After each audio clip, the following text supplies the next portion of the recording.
They didn't like to wash, so they covered themselves with strong, poisonous perfumes instead. The scents were made from arsenic, whale oils, and animal fat. The smell filled the halls of Versailles, making people faint while they talked. The palace smelled fancy and disgusting at the same time. Even breathing could be dangerous. Here are 10 of the deadliest hygiene habits royal women used, showing that some of the world's most beautiful women risked their lives just to smell perfect.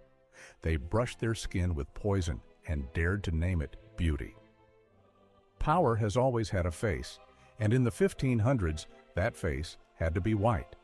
Paler skin meant money, rank, and purity, while tanned skin meant labor.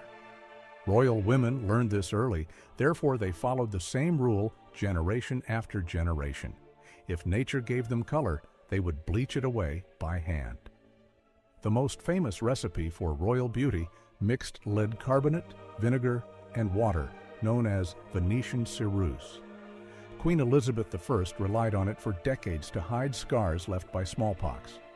It worked perfectly on canvas, under candlelight, but each layer seeped into her skin and blood. Historians believe that by her final years, she suffered from tooth loss, hair thinning, and facial paralysis, classic signs of lead poisoning. The poison didn't stop with Elizabeth. In France, Catherine de' Medici's court used a cream made with arsenic and mercury, promising holy paleness. Venetian nobles ordered their powders from apothecaries who handled ingredients wearing thin linen masks, an early sign that even they feared what they sold. Doctors of the time blamed women's vanity, yet physicians kept writing new formulas, calling the mixture safe if used lightly. By 1700, medical journals from London to Paris recorded dozens of deaths linked to these cosmetics. Still, fashion survived another century because beauty meant control, and control meant survival at court. The mirror was both a shield and weapon. However, a few royal women searched for eternal youth inside their bathwater instead of their powder box. The next story begins where the steam turned silver. They bathed in shimmering poison, praying it would keep them ageless. Power always wants to stop time. Royal women feared wrinkles more than war, therefore they searched for ways to freeze age inside their skin. The strangest cure came shining in a bottle, liquid silver, pure mercury. Doctors in both Europe and China promised it could make skin glow, heal spots, and bring back youth. Records from the Ming Dynasty mention empresses using immortality creams made with mercury and crushed pearls. The same idea later reached Europe, where apothecaries mixed mercury with rose oil and vinegar for noble clients. At first it worked. The skin looked brighter, smoother, and cold to touch. That cold felt like proof of magic, but the shine carried a quiet cost. Mercury enters through pores fast. It moves from skin to blood, attacking nerves and lungs. By the 1600s, royal doctors started noticing trembling hands, memory loss, and sudden mood swings in their wealthiest patients. Historians now believe that Queen Elizabeth of Bavaria, called Sisi, used mercury tonics throughout her life. Her diaries mention strange fatigue and pain that no medicine fixed.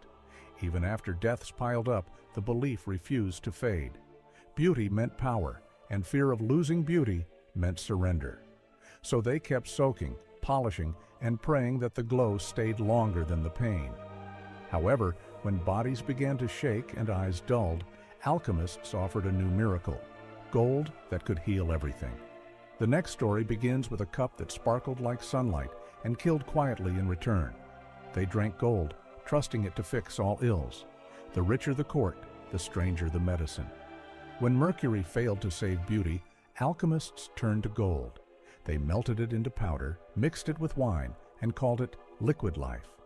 To royal women, it sounded holy, a way to glow from the inside. Therefore, they drank it by drops, trusting the sparkle more than science. In 16th century France, Queen Isabella of Spain owned bottles of aurum potabile, a gold tonic that promised perfect skin and long life. European physicians said it balanced the body's humors and strengthened the spirit. In Mughal India, gold tonics called swarnabhasma were given to queens as daily medicine. The belief spread fast through every royal court that could afford it. However, gold does not leave the body. It builds inside organs until they fail. Historians studying preserved hair samples from European royals found traces of heavy metals far above safe limits. Records show women suffered from slow poisoning, swollen limbs, aching joints, constant exhaustion. One French duchess described her pain as the sun burning within me. Still, no one stopped. To question gold was to question power itself. Alchemists sold it as immortality in a cup, and nobody wanted to admit death had a stronger recipe. The more it hurt, the more they believed it worked. When the last bottle ran dry, a new obsession appeared. Hair became the next battlefield for beauty, and the cure for dull color came from something no royal perfume could hide: urine mixed with ash. They used lye and urine to brighten their hair, beauty by any means. Gold lost its power, but beauty never waited for reason. Hair became the new crown of purity, and royal women wanted it pale as sunlight. In Venice, the paler the hair, the higher the rank. Therefore, noble ladies spent hours turning brown into gold using a strange and dangerous mix: urine, lye, and ash. They sat on rooftops, faces covered, hair spread wide under the burning sun. The smell was sharp, the sting worse, yet they stayed still for hours. The mixture burned their scalps until blisters rose. Historians say women used human and horse urine because it activated the lye. It stripped color fast, but also stripped the skin. Infection came quietly after beauty. Barbers across Europe sold bottles of sun elixir, promising the same shade that painters gave to angels. In France, Queen Catherine de' Medici's ladies were famous for their pale curls that came at a price, hair falling out in handfuls. Doctors later found that the ammonia in urine mixed with lime caused deep burns, leading to open wounds and fever. However, nobody stopped because pale hair meant noble birth, and dark roots meant shame. Women covered their sores with silk caps soaked in perfume to hide the smell of medicine and decay.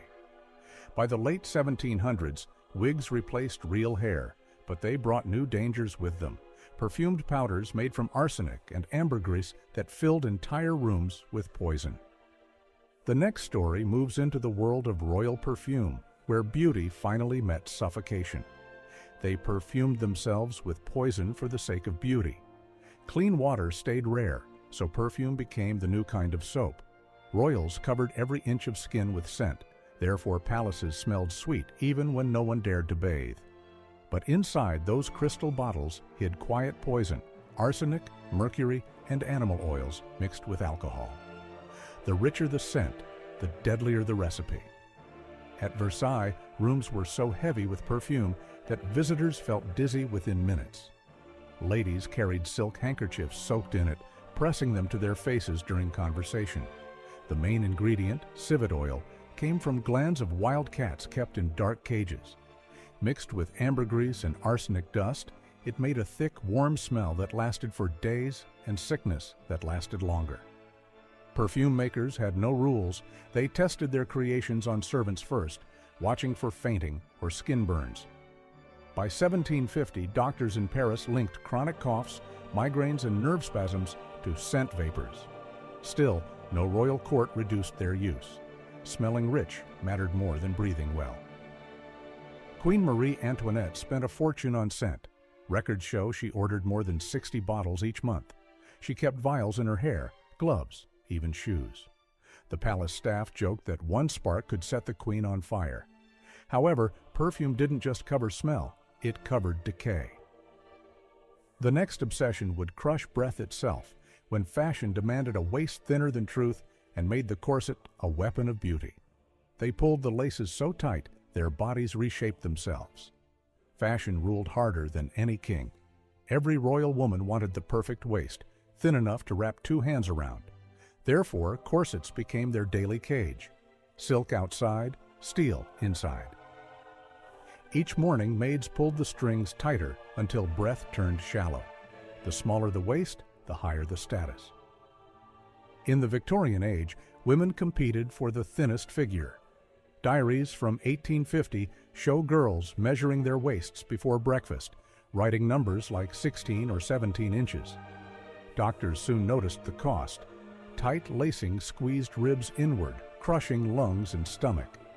X-rays from the early 1900s show organs pushed into strange shapes, like broken shells inside the body. Queen Alexandra of Denmark, wife of King Edward VII, became famous for her tiny frame. She wore heavy corsets even while sick. Her style spread through Europe, forcing factories to build steel-boned versions by the thousands. In London alone, more than 400 corset makers worked full-time to feed the craze. Doctors called it fashion strangulation. Women fainted at dinners and dances, carried away by servants while pretending to smile. To stop bruises, some lined the inside with soft whalebone. But it changed nothing. The pain never left. They just learned to stand taller through it. However, the corset was only one layer of harm. Once the gowns came off, they searched for a new color, something raw and bright enough to bring life back to their pale faces. The next royal secret dripped straight from blood. They used raw meat as makeup, craving instant color. Pale skin meant power, but too pale looked sick. Therefore, royal women began painting life back onto their faces. When powders made from lead turned them ghostly, they reached for something real, fresh animal blood and meat. It promised color that no paint could copy, but it carried a danger hidden under every layer. In 18th century France, court ladies used blood from pigeons or calves as rouge. They dabbed it lightly across cheeks before a ball, hoping it would dry fast enough to avoid staining gowns. The warmth of the room brought it back to life, smelling faintly of iron. Servants carried small jars of it behind fans, ready for touch-ups between dances. Doctors began warning about fever and infection. Blood spoils quickly, bacteria spreads faster in closed rooms filled with perfume and heat. Still, fashion survived medicine. Historians found notes from Russian nobles describing injections of animal blood to revive youth. Many fell ill within days. Others lost skin to infection, but kept their secret, afraid of ridicule. The obsession came from one simple idea. Color meant health, and health meant beauty.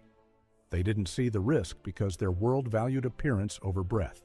The red glow became a symbol of control in public and weakness in private.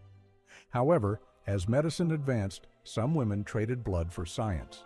They looked to powders again, this time not for color, but for healing. The next royal habit turned hair into a graveyard, powdered with poison, crawling with lice, and worn like a trophy of death. They crowned themselves with vermin and venom to look refined. When perfume failed to mask the stench of sickness and sweat, royal women turned to wigs, their new crowns of beauty. Therefore, hair became another battlefield between fashion and decay. These towering creations, reaching up to 60 centimeters high in 18th century France, were stuffed with horsehair, wax, and flower powder that turned heads white as marble. At first glance, they looked perfect, but beneath the curls, life swarmed. Lice nested in the roots, mice crept in for warmth, and the powder itself was laced with toxic white lead. Every pat of powder released clouds of poison. Servants used bellows to dust the wigs, their own lungs filling with the same deadly air. Historians found that Marie Antoinette's court spent more on wigs than food, around 2,000 livres a year per woman. Some wigs weighed over 8 kilograms, leaving bruises on the scalp and headaches that lasted for days. To keep the hair stiff, women slept sitting upright, faces hidden under gauze soaked in vinegar. The smell lingered everywhere, sweet, sour, and chemical. Doctors of the time warned of powder lung, a slow poisoning from the starch and metals used in the mix. Yet giving up fashion meant losing status, and no queen dared that. However, beauty wasn't complete with hair alone. After perfect skin and sculpted wigs came the royal smile, the final promise of grace. Therefore, the next obsession was far sharper, cleaning teeth with acid strong enough to eat through bone. They scraped their teeth with coral dust and acid, beauty by erosion. A royal smile could win a kingdom, therefore teeth became trophies. White teeth showed wealth, youth, and purity. But keeping them white came at a heavy price. Instead of toothpaste, noble women used crushed coral, pumice stone, and strong vinegar. The mix cleaned fast, but it tore enamel away with every stroke. In the 1700s, court journals describe mourning routines where queens spent an hour polishing their teeth until gums bled. The acid made them shine bright for a few weeks, then pain followed. Once enamel wore off, every sip of wine burned like fire. Yet fashion demanded smiles through pain. Dentists began warning about it as early as 1770. A London surgeon wrote, "They clean the pearl till the pearl is gone." Still, the obsession grew. French aristocrats mixed lemon juice and salt to make an even harsher polish. By the late 18th century, tooth decay spread across Europe's elite, faster than among poor peasants who brushed with charcoal. Historians studying royal skulls found ground teeth, exposed nerves, and metal pins where roots had fallen out. Queen Marie Antoinette reportedly suffered severe mouth pain by her early 30s, her diet reduced to soups and soft bread. However, beauty didn't end with smiles. Even while their teeth crumbled, royal women feared the very thing that could save them: water. Therefore, the last royal habit turned every bed, every gown, and every sheet into a breeding ground for sickness and rot that no perfume could hide. They slept in filth, avoiding clean water they swore was deadly. By the 1600s, Europe's richest homes glowed with gold but smelled like sickness. People feared water more than dirt, therefore queens avoided baths for months or even years. Doctors claimed bathing opened the pores and let disease enter. Perfume became medicine, silk replaced soap. At the French court, Queen Marie de Médicis bragged she had never taken a full bath in her life. In 17th century England, Elizabeth I owned dozens of gowns, but washed them instead of her skin. Some royals wiped with dry clothes dipped in wine or rose water, calling it cleansing. The problem grew worse in winter when castles sealed their windows and trapped every odor inside.